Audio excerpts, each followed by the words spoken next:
Hello and Assalamualaikum. My name is Nur Syahidah Syaira binti Muhammad Arif. My ID matric is 2019 297574. Okay, today my group will be present about leading, which is the third management function after planning and organizing. So leading is the third important one in management function. So as we all know, after planning and organizing, of course we need a leader, right? So I will explain to you firstly what is the meaning of leading. Leading is to direct and also coordinating the task to the employees.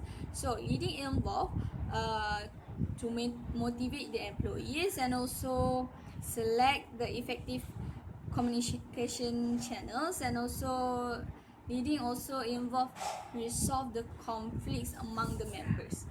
Okay, so we go through the managers and also leaders. What is the difference of managers and also leader? Okay, managers is the one who appointed. They have legitimate power. They are allowed to punish or give the rewards to the employees, and also they are able to influence others by their position. Whether we have learned the manager's position, right? Have three, which is first line and also middle and the top one. So it's influenced by the all of these characteristics and the position. Okay, now we go through the definition of leadership. Okay, leadership is a process of inspiring or influence others to perform well their tasks competently. Later I will put all of the definition, inshallah, on the screen. Okay, so you have clear understanding about all of the definition. From the definition, we know that leadership involves people or the employees, and it also involves unequal distribution between the leaders and also the manager. And the next one is leadership involves the ability to use the different kind of power to influence the what we call employees behavior or followers behavior. And the last one is, of course, leadership is the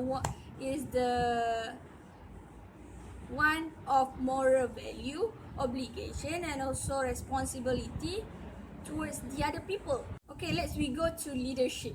Leadership is a social process to influence others to achieve a common goal, okay, of the organization. Okay, I will go to the importance of leadership, which have four. The one is to make contribution to the organization. The second one is to enhance and elicit cooperation. The third one is to encourage teamwork, and the last one to motivate the employees to perform their task competently. Okay guys, now I will go to the two kind of leader, which in the situation of formal and also informal. Okay, formal leaders is a leader that have been appointed or chosen by the board of directors to fill up the role in a position of the company or organization. So the informal leaders is leaders that are not chosen and also appointed or selected by any of their employees or follower, but they are willing to be the leaders based on their experience, skills, knowledge, and furthermore. Now I will go to the team and also group development. Team and group have two sides of ability, which in a group we might have clear leader, whether two or more members who perform independent job, and also individual accountability, evaluation, and also reward. But in a team, the persons who are in a group have to share their leadership together to perform interdependent job, individual accountability, evaluation, and also reward. In this world, the person who have to be leader have their own style.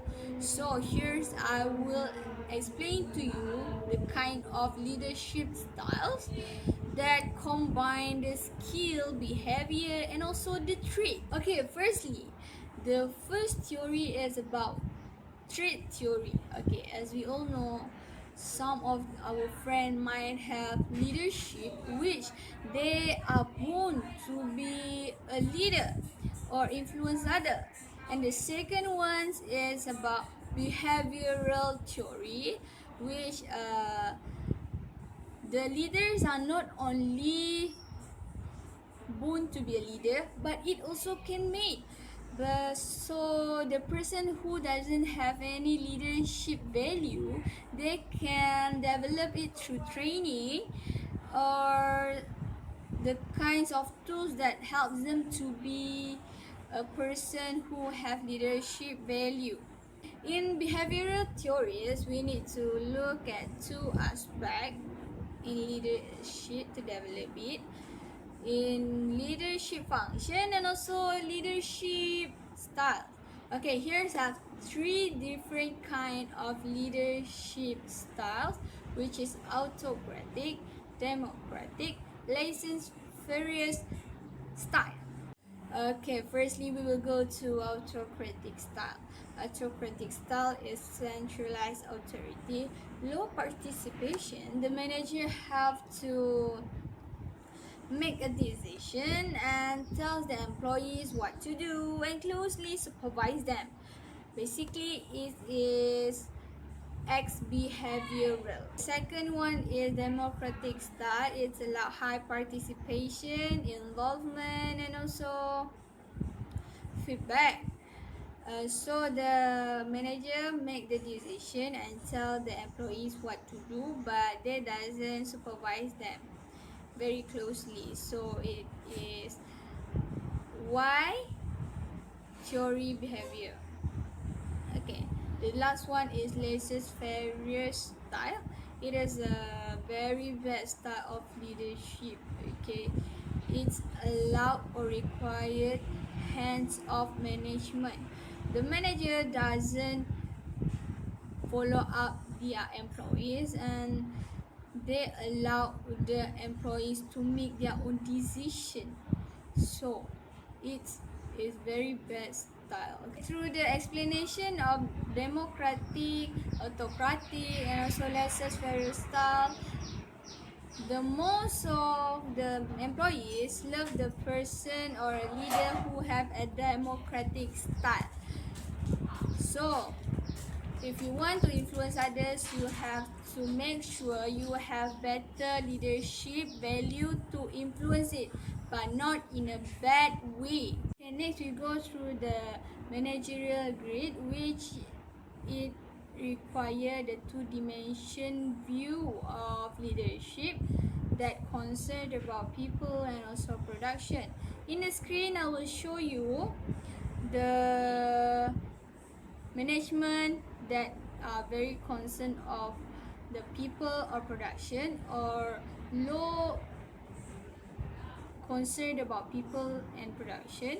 The highest concerned about people or production, or low about people but high about production, or low about production but high about people.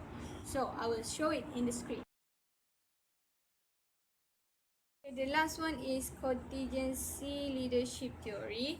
It combines the trait and also behavior theory to identify the best leadership styles for all of this situation through the LPC.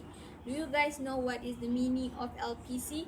LPC is least preferred coworker.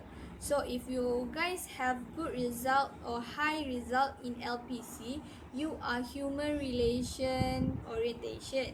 But if you have low result of LPC, you are task orientation, which you are good at completing the task. Next, I will show you what is the characteristic commonly by human relation orientation and also the task orientation in the script.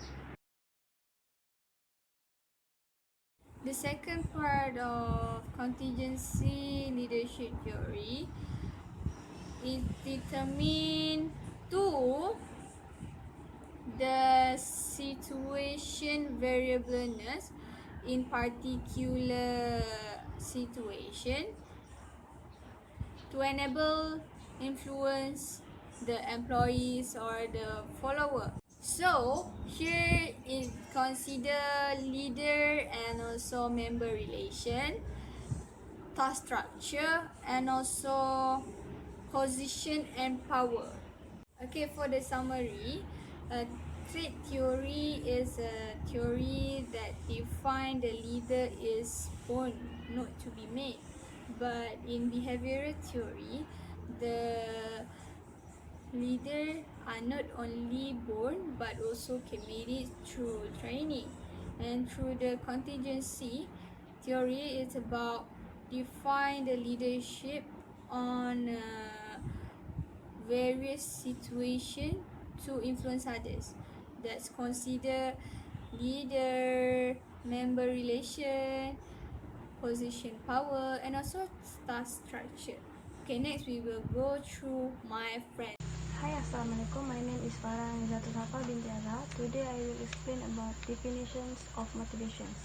Definition of motivation is about human behavioral action from a human physical characteristic that contribute to a person's degrees of commitment or that person to behave a specific goal-directed manner. For example, motivation can be thought of as the physiological process that gives behavior purpose and directions, because when we or someone else have a problem, the motivation can give us strength to be the stronger persons. Next, I will explain about motivations and performance, which is the manager is to have employees that very highly motivate to their works. For example, the ability and doing the job have to be performed to make their employers doing good when they are in the work. For example, the performance of employees is the work environment must include the space, equipment, supplies, and support to have a job well. So the employees must do the good performance to perform their job at their manager. Besides that, leader and manager must be a good example for employers, because when the leader and manager have a good motivations, employer will not doing the bad things at the works, and they will perform their job well. Is about early theories of motivations. These theories divide in two, which is the first is Maslow hierarchy of needs and McGregor theories X and theories Y. Okay, for the first theories, which is Maslow theories, it was developed by physiologist Abraham Maslow. There exists a hierarchy of 5 needs, which is the first from the below is physiological needs, safety needs, social needs, extreme needs, and self-actualization needs. Needs were categorized as level of lower to higher order needs, which is they must satisfy lower order before satisfy higher order needs. Satisfied need no longer motivates, depends on knowing that level that person on the hierarchy must be met in hierarchical order. The second theory is about McGregor, theory X, and theory Y. Theory X is about negative view from negative side from the manager view their employers, which is when some employers does not like their work and have not ambitions when doing the works, they will be impact of their company. For theory Y,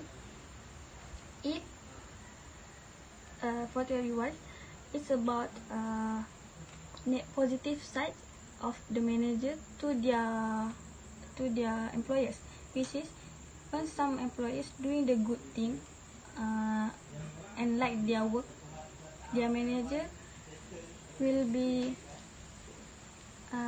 their company will be performs most better than the negative side. Okay, for the both of the theories, let's assume motivation is maximized by participate decision making, interesting jobs, and good group relations. Is reinforcement motivation theory, which is focus on what happened to an individual when he takes some action. For example, when their objectives cannot reach the company wants, the manager must have to take an actions to perform their company. Strong tool for analyzing, controlling for individual behavior. Okay, reinforcement behavior is what manager can do increase the probability of behavior in future. These things divide into, which is positive reinforcement and negative reinforcement or avoidance reinforcement. Okay, the next reinforcement which weaken behavior is what manager can do decrease the probability to behavior in future. It's divided into also which is expectations reinforcement and punishment reinforcement. This decrease can build the employer's skill, which is we can teach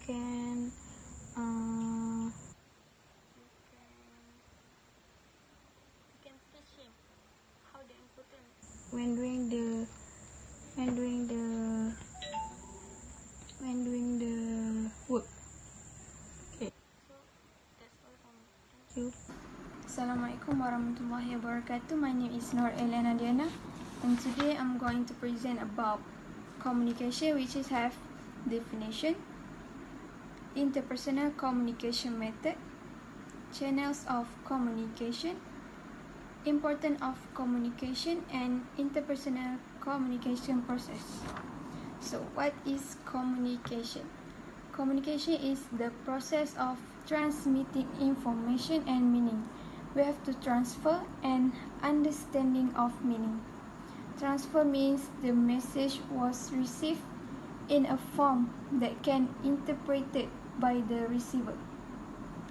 Understanding the message is not the same as the receiver agreeing with the message. In communication have two, which is organizational communication and interpersonal communication. Organizational communication take place between organization and among an organization division, departments, project, and teams. Interpersonal communication take place between individual, which is communication between two or more people. The definition of communication have four, which is Bridges and Rockmore 1993, Dubre and Ireland 1993, Stoner, Freeman and Gilbert 1995, Bill and William 2002. You can read by your own because you need to remember it. Communication simply means the process of exchanging information which involve the process of sending and receiving information. Communication is two-way, always two-way. There must be a sender and receiver. Okay. For communication, if you want to communicate effective, there must be an understanding and response. And in organization, managers send information through memos, letters, reports, and newsletters to their subordinates.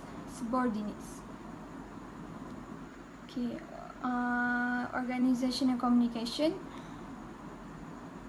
Usually, managers from various departments discuss important issue in a face-to-face, which is meeting. In the meeting, they will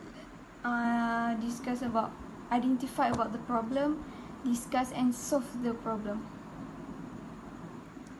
Interpersonal communication is another kind of communication that occur in an organizational communication, which is involve the process of sending and receiving message among individuals and group. Okay, so next, interpersonal communication methods. They have a lot of methods, which is face-to-face, telephone, group meetings, formal presentation, memos, traditional mail, fax machine, employee publication, bulletin boards, audio and video tapes, hotlines, email, computer conferencing, voicemail, teleconferences, and video conferences. Next is channels of communication. They have two channels, which is formal channel and informal channel. This channel enable you to have better understanding of what effective communication is all about. Okay, formal channels of communication refers to officially used by organization to transmit information within and outside the organization. There are two types of formal communication: vertical communication and horizontal or lateral communication. Vertical communication is downward and upward flow of information through the organization. It is formal because officially sanctioned transmission of information. Downward means from managers to the employees to inform, direct, coordinate, and evaluate employees. Upward means communication that flow from employees to managers to keep them aware of employee needs and how things can be improved. Horizontal communication is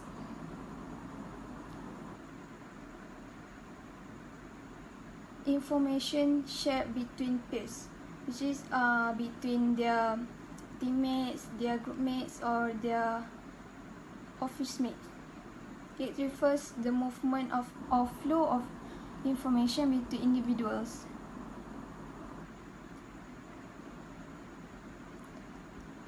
Informal communication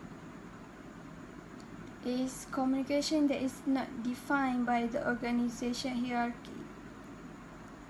Grapevines is the flow, which is grapevines is rumors that begin anywhere in organization and flows in any direction. Next is the importance of communication. To be an effective manager, manager must have knowledge of the job and environment, possess and variety of skills, and be totally dedicated to achieve organizational objective. The most important skills a manager needs is the ability to communicate. If a manager have communicate effectively, the function of planning, organizing, leading, and control require them. Manager have to communicate in order to provide employees with the required information. So when the manager communicate effectively, their objective will flow smoothly. Next is the interpersonal communication process. Okay, communication process involve the activity of sending a message from the sender to receiver. First one is sender. Sender encodes the message and transmit the message using a form of communication such as talking, emailing, phoning to the person or group receiving it. And then the message reached to the receiver, which is decode the message. The receiver interprets it and may or may not give feedback. Before communication take place, a purpose express a message to be conveyed must exist. So the message is converted to a symbolic form called encoding and passed by way of some medium channel to the receiver. Which is first is sender message to the receiver. Use a medium like example like message phoning, and then the receiver retranslation of the message, which is called decoding, and then the receiver message to the sender back to give a feedback, respond or reaction by the receiver to the sender's message. So that's all from me. I hope you understand. Thank you. Assalamualaikum. Bismillahirrahmanirrahim. So we continue element component of communication. Okay, number 4, encoding. Encoding refers to the symbols a sender selects to transmit a message through the desired channel so that the receiver decodes it properly. Form of expression may be charts, tables, word and written summaries. Okay, so that is a receiver. The receiver or receivers are the person to whom the message is directed. If the message does not get to the intended receiver, no communication takes place. Okay, so number 6 is decoding. Decoding is the step in the communication process where the receiver translates the sender's symbols into meaningful talk. If the sender and receiver have similar values, experience and word interpretation, there is less chance of a communication breakdown. Effective communication occurs when a receiver interprets the message from the sender in the same way as the sender intended. So number 7 is feedback. Feedback is a response or reaction by the receiver to the sender's message.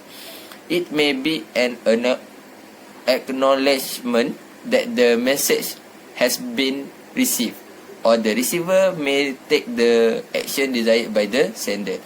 Questioning, paraphrasing and soliciting comments and suggestions are ways senders can check understanding through feedback. So we proceed to message receiving process. I have 3. The message receiving process involves listening, analyzing, and checking understanding. To receive the real message the sender is transmitting, you have to do all that. Receiving doesn't end with good listening. Listening is just the beginning. Proceeds barriers to effective interpersonal communication. They have 6. First is filtering, the deliberate manipulation of information to make it appear more favorable to the receiver. Next is emotion, disregarding rational and objective thinking process and substituting emotional judgment when interpreting message. Number 3 is information overload, being confronted with a quantity of information that exceeds an individual's capacity to process it.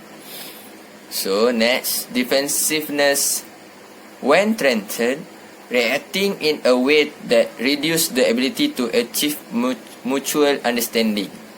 Number 5 is language, the different meanings of and specialized ways in which senders use words can cause receivers to misinterpret their message. So last is national culture, communication difference that arise from the different language and national cultures. So last is about overcoming the barriers to effective interpersonal communication. There have 5. Use feedback, simplify language, listen actively, constrain emotion, watch non-verbal cues. Okay, so we go one by one. Use feedback, check the accuracy of what has been communicated. 2 is simplify language. Use words that the intended audience understands. Number 3 is actively listen. Listen for the full meaning of the message without making premature judgment or interpretation.